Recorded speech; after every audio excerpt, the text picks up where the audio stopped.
giant waste of time in the sense that the entire interview is designed for you to shout slogans or old things that I've said at me. I don't see how this forwards the debate. You talk about undermining the public discourse. It seems to me that simply going through and finding lone things that sound bad out of context and then hitting people with them is a way for you to make a quick buck on BBC off the fact that I'm popular and no one has ever heard of you. There are not many bucks to be made on the BBC, unlike American broadcasting, Mr. Shapiro.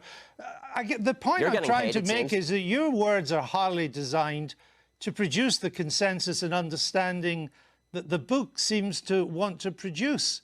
That's my point, that you write about, Judeo-Christian culture and so on, but so much of what you've said in the past would seem to turn its back on Judeo-Christian culture. You're lecturing me on Judeo-Christian culture after you call the pro-life position barbaric? I just asked you a question. And I asked you a question. You failed to answer a single one of mine. Frankly, I find this whole thing a waste of time. If you want to read the book and critique the book, why don't you read and critique the book? If you want to critique me, you can think whatever you want of me. Why don't you frankly, just try and I don't care. I don't frankly give a damn what you think of me since I've never heard of you.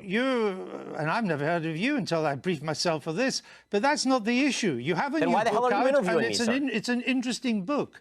But my point is, your book claims that society... Well, it'd be nice if you would quote it from time to time. Your book is... Well, actually, I've done so several times, and I'm about to do so again, if you would let me just finish the question. Your book claims that society is turning its back on Judeo-Christian values. Yeah, what are those values? What are the values it's turning its back on? I'm not inclined to continue an interview with a person as badly motivated as you as an interviewer. So I think we're done here. I appreciate your time, sir. All right. Thank you so much. Thank you for your time and for showing that anger is not part of American political discourse. Now, Mr. Shapiro, we'll say goodbye.